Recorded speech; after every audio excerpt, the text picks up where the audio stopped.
Martin Colclough, welcome to Forces Sport. As you know, you're on a long list and a very, I think, very well-produced list of individuals we wanted to speak to. But I think it's perfect timing to speak to you because we're sort of, and we'd never get this again because we're in between a Summer Paralympics and a Winter Paralympics. And of course, you've had so much to do with some of the athletes involved in that, and we'll never get it that they're so close to each other. Why don't you remind us, first of all, how your journey and your history with the sort of Paralympic movement, where that began and where you got involved? My involvement with Paralympic sport goes back over 25 years. I was at the PT school in Aldershot because I was a member of the Army Physical Training Corps, and somebody asked if we'd volunteer to officiate at a para-athletics competition. And that was such fun. The next time I got an opportunity to work in para sport was a few years later, and I worked with British Cycling, helping develop the first road cycling programme and took a team as an assistant coach to the World Championships. And fast forward to 2006 in fact, I was asked to take on a role within British Athletics as the Paralympics performance manager. So I had a broken career in the military, left the military for a year in the run-up to Beijing, and worked with the British Athletics team. And from there, I decided that professional parasport was not for me. The military was much better, so I re-enlisted in the army. But lo and behold, a couple of people were starting to develop adaptive sports programs. So in 2008, I was invited to set up the Battleback program at Headley Court to kind of bring adaptive sport into the current century, and that's what I did. And we know that that eventually sort of, your then involvement with Help for Heroes and as sports recovery, and that was at a time when Help for Heroes was still fairly new as well and growing exponentially, and they've grown very big over time. But you were there at a time where they obviously latched, or I don't know whether you brought that to Help for Heroes or whether they saw potential in you to link up what was an obvious, now to us is very obvious, in that we have a lot of military who are fit guys and girls who already have that fitness and that drive, to then perhaps introduce them to sports where they could become part of the Paralympics. Well, there's a lovely coincidence, I think, in 2008 when Help for Heroes was forming and the Battleback programme was starting at the same time. And the programme was funded initially for serving wounded, injured and sick personnel. And Adventurous Training Group Army created the posts that were put into Headley Court to develop that programme, using a lot of military assets like the Adventurous Training Centres in Bavaria and things like that. So somebody said to me, have you heard of Help for Heroes? And at the time I really hadn't that much, although I'd seen a few wristbands around. And Fred Hargreaves, who originally staffed the paperwork to get the Battleback programme started, said, well, let's get Bryn and Emma Parry in, let's have a conversation. So very early on, after we started the programme, Bryn and Emma came to Headley Court. They'd been there many times. We're already working with Lord Dannatt on putting the new facilities into Headley Court, and they just saw a natural fit for the charity and sports recovery. And the rest is history, as they say. We started to develop more and more exciting and inventive programmes from that point onwards with the support of Help for Heroes. Was that started to help and aid the psychological injury, or was it to help people really embrace sport and see how far they could go? I think at that stage we were more focused on physical rehabilitation because we were in a centre that was largely known for physical rehabilitation. That became our focus. So learning new skills, learning how to take some positive risks by trying new sports, making it very functional so that it fed directly into the rehabilitation programmes that they were undergoing. And our focus wasn't really on the social side at that time or the mental health benefits either. But we know that they're all part of sport. So within a very short period of time, it became apparent that there were benefits to be had, not just for serving personnel, not just for those with physical injuries, but also people who had psychological injuries as well.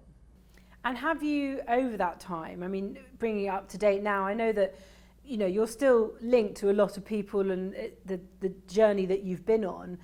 But it's interesting that you were very honest that actually it started out to be about physical ability. But are you encouraged by the fact that everyone is embracing mental health now and there's a lot more understanding about it? Because you've kind of lived through that. Oh, completely. I mean, all our lives have probably been touched by someone we know with a mental health condition.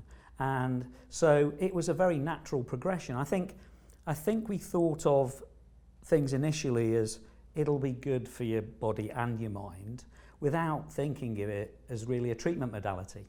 And within about 18 months, we started to work very much more closely with mental health practitioners who were then, just in the same way that the physiotherapists were directing some of the physical activities that we were doing to achieve physical rehabilitation aims, the psychology team were directing some of the psychological interventions that we were using with their guidance and their input to help people cope with their mental health conditions, and hopefully in lots of cases to eventually recover from those mental health conditions as well. You enabled some to go onto the British Paralympic pathway, and they became Paralympic with not too much or plenty of success. I think of the likes of John Allen Butterworth. How did that come about? How did you push the athlete forward? How did you give them the confidence to say, look, try this and just see what happens? I love the John Allen Butterworth story, so I'm glad you've asked me about it, because it's really quite a unique set of circumstances that led to John Allen taking part in the Paralympic Games. The Americans were running a military Paralympic program, and I found out about that in about 2008, 2009, and we were invited by that program to take a small group of people over to the Olympic Training Centre in San Diego. And John Allen had tried a Talent ID Day with British cycling, but wasn't quite sure whether cycling was for him. And one of the sports we were going to do, and the only one that he was actually interested in, was track cycling. And in San Diego, they have an open air concrete track. And so he got along to the track, John Allen got on a bike, tried to ride with one arm, and absolutely failed to get around the track. Was totally distraught because he'd gone all that way to test himself on a track bike. And along comes an American athlete called Greta. And Greta had the same impairment as John Allen. So Greta lent John Allen her arm and also the fixing that fitted to the handlebars so that John Allen could ride with his prosthetic arm, partly loaned by Greta, who was on a Paralympic journey herself, and he went around the track. And then the smile on his face blew everybody away. He was a happy bunny, and the rest, as they say, is history. He went on to compete a few years later. And does it surprise you, having been involved with these athletes? And we see it, I mean, even outside of our military athletes, we see it in with the civilian athletes, if I can put it like that. But in the Paralympics, it's not that unusual for people to change sports, like John Allen has done. He did 2 Paralympics on the bike, and he's now gunning for snowboard. And you know, we talked to Stu Robinson earlier about would you consider another sport? And I think it's a twofold question, really. I'm sure you're not surprised by the fact that they like to try other things, but you've got likes of Scott Meanherd who took longer to find his sport, but they've got time to do it. And your programme and your pathway, yours and Help for Heroes and the British Paralympic, you allowed that time for them to decide and also to change their mind if they want to later down the track. Yeah, I think it was important that we didn't pigeonhole people and give people as many opportunities and as diverse a range of sports as you can possibly imagine, because we all like different things. Different things actually just make us feel alive. So what pleases me and gets me excited in sport is not going to be the same thing that gets you excited. So by having that range of opportunities, you can develop people's competencies along a broad range of activities first, then they start to specialise. But right from the get-go, we've always kept an eye on what we call talent transfer. So somebody might try something that they're not particularly suited at, but that's what they love. Excuse me. If you can then say, what do you want to do? Do you want to be an average cyclist or do you want to be a Paralympian? Well, if you want to be a Paralympian, we think you'd be more suited to this sport. So why not give that a go? If you don't like it, go back to the one you first started with, try something else. So we always kept it really flexible. But those that do want to transfer and can transfer, like it appears John Allen Butterworth is doing right now, you've got to keep open to those opportunities. But it's very much led by the individuals. John Allen was already on that pathway, it seems, when the Invictus Games came along. How many of those athletes who featured in the Invictus movement used that as a springboard to greater success? Well, not to diminish, of course, the Invictus Games. No, the Invictus Games, like many of the other activities that we do, were never designed to be a platform, but you knew they would be. So they weren't built from the ground up as a talent ID proving ground for future Paralympians, but you knew from those games some talent was going to emerge, and then it was very much up to the individuals to take up those opportunities. I mean, there's talent that's got away. I mean, Arthur Williams, who's had a stellar career as a TV presenter, first started off by doing a Talent ID Day and totally blew away British cycling with his hand cycling numbers that he managed to produce.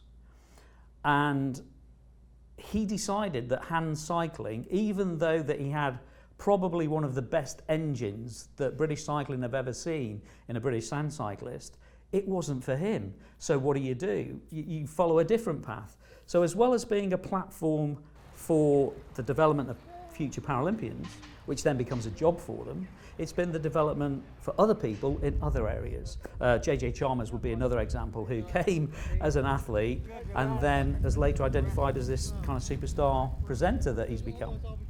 Yeah, I mean, I'm not saying he gives us thanks for that. JJ's he's very kind. He said in the past that we gave him a sort of bit of a media background. Yes. Interestingly, the first interview I ever did with him before the 2014 Games, and he was in his recumbent cycle. Yeah. And I sat down and someone said, "Oh, you can speak to this guy, JJ Chalmers." I didn't know him from Adam. I was like, "Okay, we'll sit down and have a chat." And our TV presenter, Matt Teal, who still works for us occasionally, said he's TV gold. Yeah. And he called that years before he went into TV. So he obviously had something. He had an X factor, didn't he? Yeah, and still has it and is doing very well today. But when you see the likes of JJ and Dave and sort of the Invictus movement, go back to the beginning, the crazy times from Prince Harry saying we're going to create one of these in the UK. Did you sort of go, oh God, at what point did you know that was going to be reality, and were you expecting it to be as big as it is today?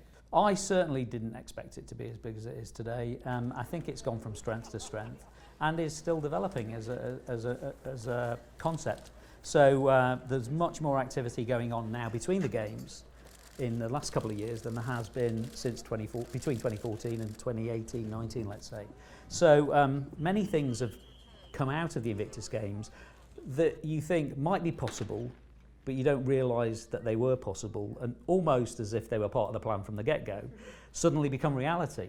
So lots of people have done sort of great things. I mean, one of the things that during the London 2012 Games, for me, which was a real treat, was I wanted to see John Allen compete.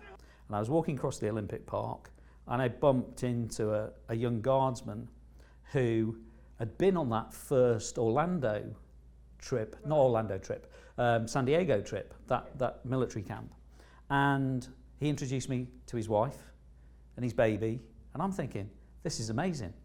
This guy's life has completely changed in the last 2 years compared to where he was 2 years previously. So I completely missed John Allen's debut in the velodrome because I was much more interested in the growth of the person and how he changed. And it was just a fantastic moment. It was well worth missing John Allen's race, but don't tell him. Tell him he thinks you were there. Your job roles and your career has focused on enabling others to go and achieve that success. How much satisfaction do you get then from seeing those finish on the podium on the biggest sporting stages of all? Because I've been involved in sport all my life in various roles, from being an athlete myself, a little scrawny gymnast, if that's believable, all the way through to coaching and then instructing in the Army Physical Training Corps. There's nothing better than seeing someone finish on a podium. But not everybody can. So there's also almost an equal amount of joy seeing the person who sorted their life out and gone on to have a great life compared to where you saw them when you first met them. It's close, it's really close, but coming from an athletic background, coming from a sporting background, nothing beats a podium finish. Not going to argue. And coming to some more up to date, I know that you kind of, you're in a more, you're sort of a consultant these days, advising and speaking to... Picking your wise brains. It's like picking your wise brains. I don't want to, obviously I'm not pinning you to one job, but in terms of the Invictus, where we are now, hopefully, the games won't be postponed and they will go ahead in The Hague in 2022. But I know that you have a lot invested in the hybrid games, which is a possibility for the ones following The Hague. First of all, just remind us of where potentially the next games will be held, but also this, I think a lot of people got excited about the idea of a hybrid games. They don't really know what's involved, so you can enlighten us. Yeah, I'll try and do my best.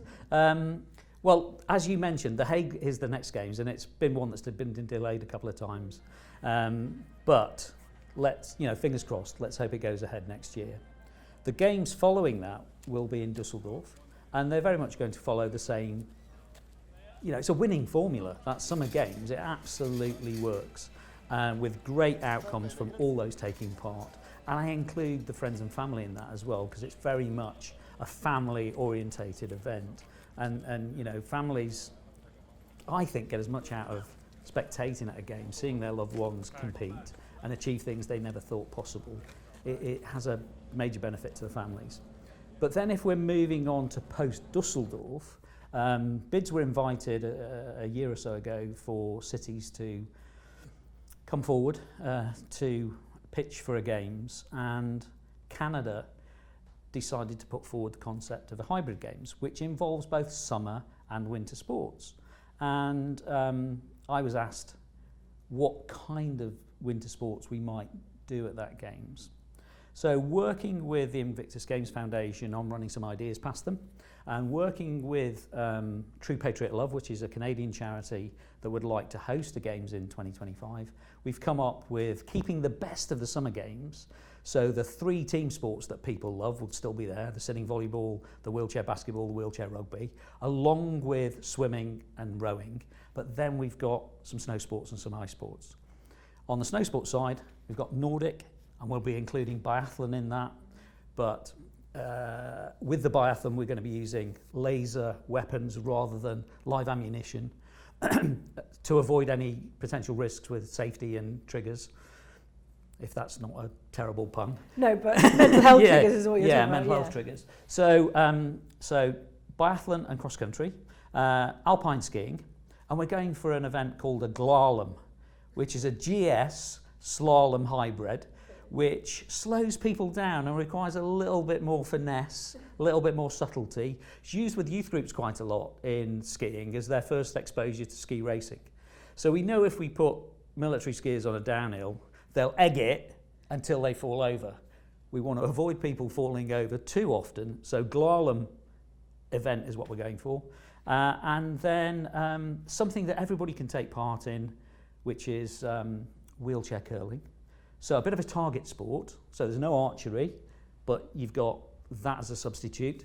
And then something that everybody thinks is absolutely ridiculous, but believe me, it will be immense, and that's skeleton. So the track at Whistler, the skeleton track there, are more than capable of putting novices down a track with no prior experience. They do it with tourists all the time. I've been there with military groups, we've done it, and they push people off at Bend 7, they get over 100 kilometres an hour and come over the finish line with an absolutely enormous smile on their face at the end of doing something they thought was impossible only sometimes minutes before they go down the track. So that's the concept. It's new stuff, it's exciting stuff, it reaches the kind of parts that other sports don't reach in terms of the adrenaline rush that you get from them, and taps into that sort of positive risk-taking element that service personnel like to do. It feels as if para sports have turned a corner. London 2012, I think, was a pivotal moment, and then hot on the heels of that was the Invictus Games, and it seems to have grown exponentially. Is that the sense that you get working in the industry? It's very much the sense that I get. So prior to 2012, there were enormous barriers to access to sport. A lot of those barriers have not completely gone away. There's still a lot of work to do, and organisations like Sport England are working very, very hard to remove the barriers to access to sport. But if I just go into a sports club environment now, I'm much more likely to see an athlete with a disability taking part with a mainstream group or as a disability group than I was ever before London happened.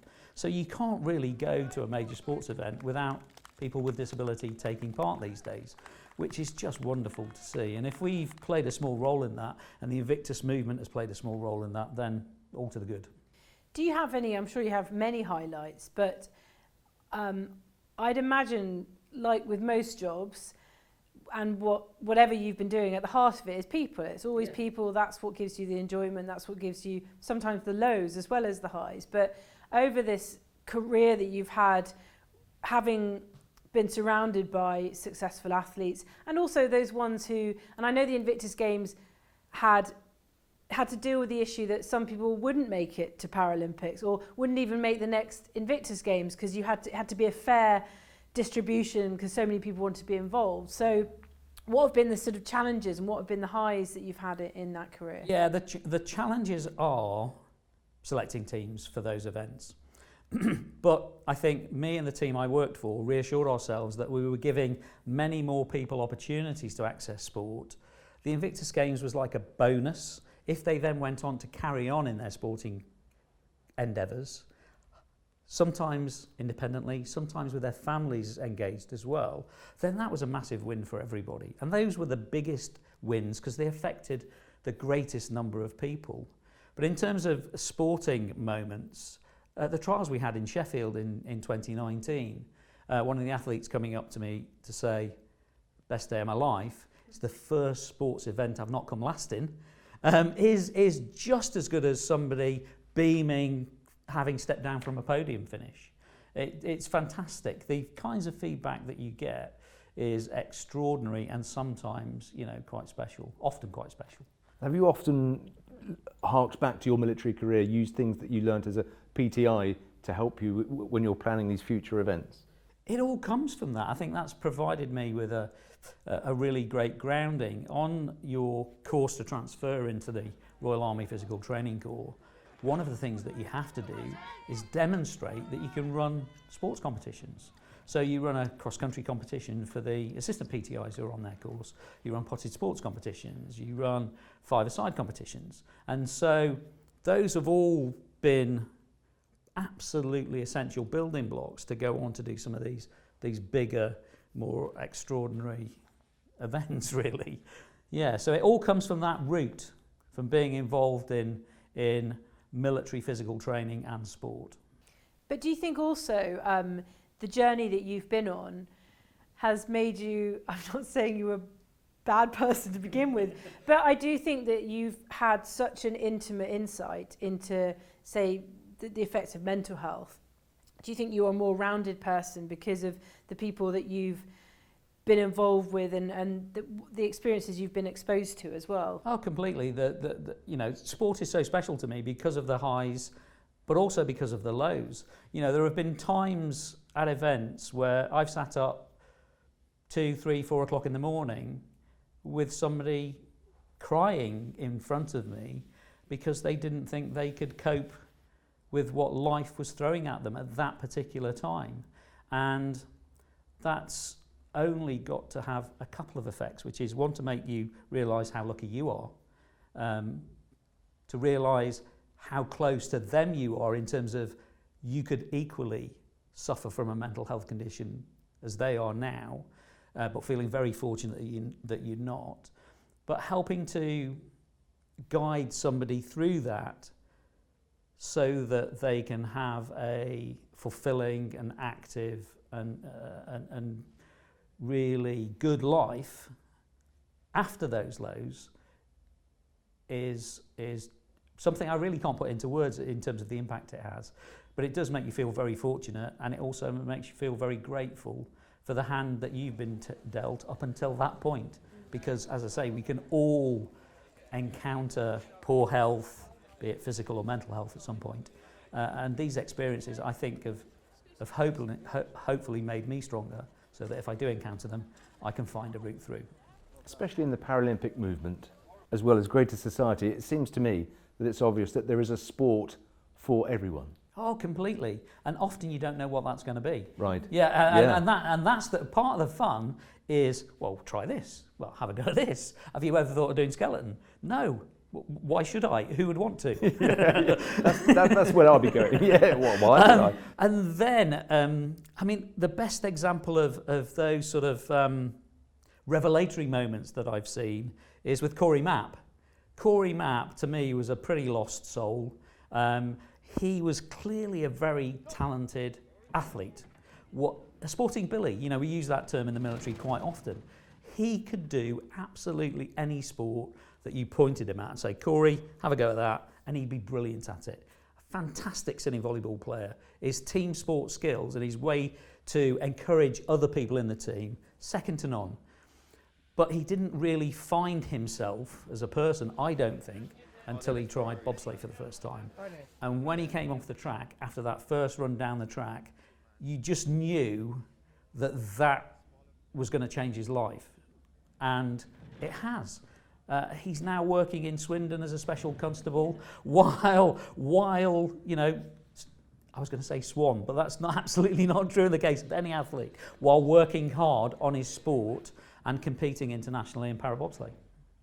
He is incredible, and also the diversity of, like you're saying, sporting Billy. I mean, he's an incredible sprinter as well, from what I remember. Yeah. And he couldn't not be selected for the Invictus Games. I think he's done 3, which is more than most people. It is. But yeah, I mean, how much?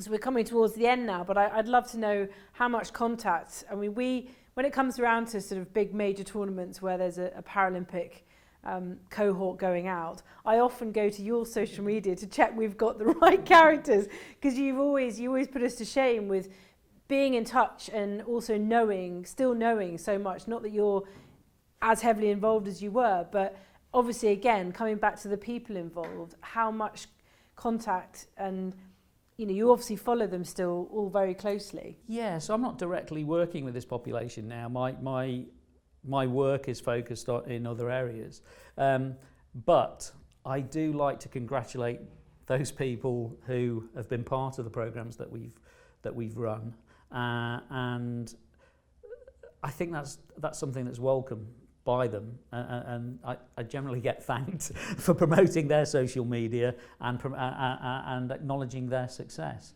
But it's difficult to let these things drop, really, I suppose. I mean, sport for me has always been, you know, a Class A drug, and parasport is the best Class A drug out there because of the distance people travel on that journey, from, you know, being up at 2 o'clock in the morning, sobbing their heart out, to ending up on the world stage. That distance travelled is so vast and so extraordinary and so uplifting that I just can't give it up, really.